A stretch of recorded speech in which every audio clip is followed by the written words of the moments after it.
Tahukah anda hanya dengan miliki 1 gram emas, anda sudah ada jaminan perbelanjaan dapur untuk sebulan. Bayangkan jika anda ada 250 gram emas, itu sudah cukup untuk perbelanjaan dapur 250 bulan ataupun lebih daripada 20 tahun. Anda bukan jadi kaya tapi anda susah untuk jatuh miskin. Bagaimana cara nak kumpul 250 gram emas? Sekarang harga goba 250 gram sekitar RM117,000. Ada 2 cara untuk milikinya. Pertama, belian sekaligus. Jika anda ada RM117,000 tunai, anda boleh terus beli.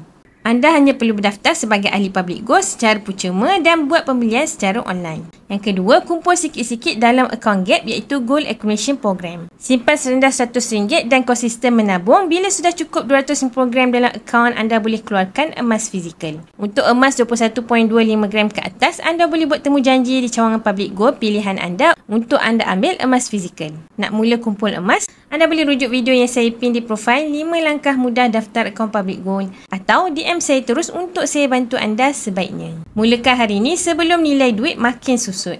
Ingat public gold mudah, murah dan patuh syariah. Follow.